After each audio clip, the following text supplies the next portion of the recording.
Hola, muy buenas noches. Mi nombre es Fidel Pérez Águila, estudiante del Instituto Tecnológico de Puebla. Actualmente estoy cursando el tercer semestre en la carrera de Ingeniería Mecánica.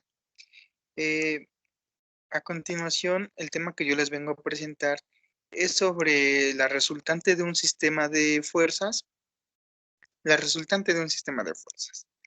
Bueno, como primer subtema, el cual yo les voy a hablar es del momento de una fuerza, formulación escalar.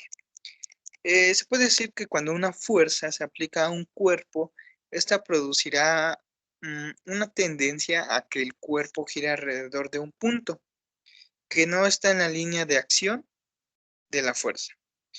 Esta tendencia a girar se le conoce en ocasiones como de torsión, pero más popularmente se le denomina el momento. Bueno, ahora podemos generalizar el análisis anterior y considerar la fuerza F y el punto O, que es el punto de origen, que se encuentran en un plano sombreado. El momento de M en el origen, el momento en el origen con respecto al punto de origen o con respecto a un eje que pase por el origen y sea perpendicular al plano. Es una cantidad vectorial, puesto que tiene magnitud, dirección específicas. Ok, como mencioné, se dice que es una cantidad vectorial porque cuenta con magnitud, dirección y momento resultante, el cual es el segundo tema del cual yo les vengo a hablar.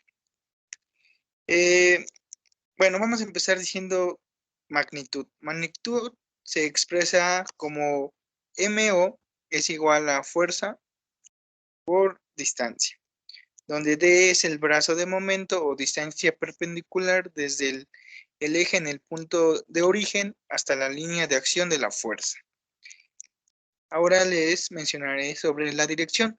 La dirección del momento en el origen está definida por su eje de momento, el cual es perpendicular al plano que contiene la fuerza F y por su brazo de momento AD, es decir, a la distancia perpendicular. Por último, les mencionaré lo de momento resultante.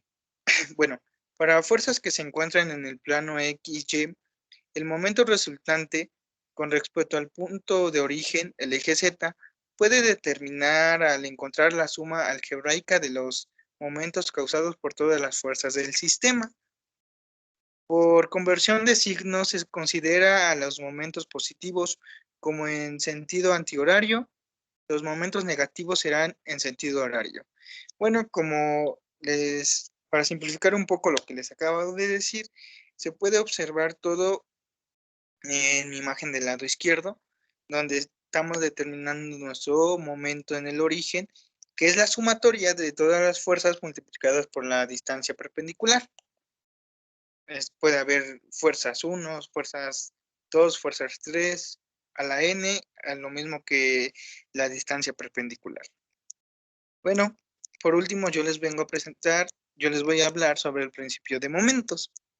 Se le llama también como teorema de Varignon, puesto que lo desarrolló un francés Varignon en los años de 1654 y 1722. Él establece que el momento de una fuerza con respecto a un punto es igual a la suma de los momentos de las componentes de la fuerza con respecto al punto. Esta teoría se comprueba aplicando el producto cruz. Por ejemplo, considerar los momentos de la fuerza F y dos de sus componentes respecto al punto de origen, como F es igual a F1 más F2. Tenemos la siguiente fórmula. Momento en el origen es igual a R por F, que es igual a R por F, fuerza 1 y fuerza 2 si llegaran a existir, que eso es igual a como si los dividiéramos de R por F1 más R por F2. Para problemas en dos dimensiones se puede descomponer la fuerza en sus componentes rectangulares.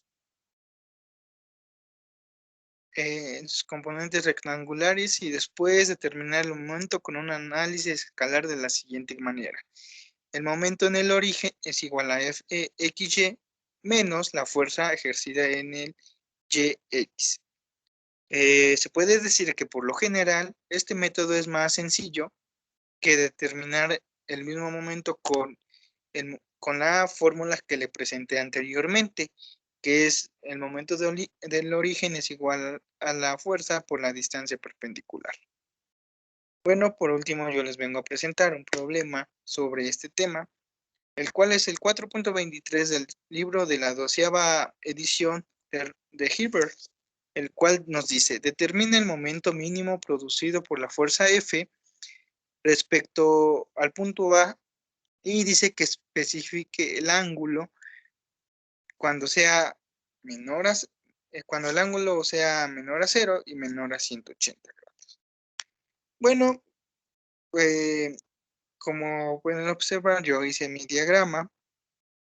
Lo primero que hice fue determinar el ángulo alfa, el cual este ángulo lo obtengo con la tangente. Tangente de alfa es igual a 2 metros sobre 3. ¿Por qué 2 y 3? Porque es la distancia que hay vertical y horizontalmente. Aplicando teoremas y despejando, tenemos que es la tangente inversa de 2 metros sobre 3 y como resultado de este ángulo tenemos que es 33.7. ¿Ok? Entonces, ahora como ya tenemos este ángulo, se lo tenemos que restar a omega, a nuestro otro ángulo, ya que como vemos, nuestra fuerza está aplicada en un plano de 180 grados. Entonces, a esos 180 se le tiene que restar el segundo ángulo que trabaja ahí mismo, que es de 33.7, y tenemos que nuestro ángulo da 146.3. Teta es igual a 146.3.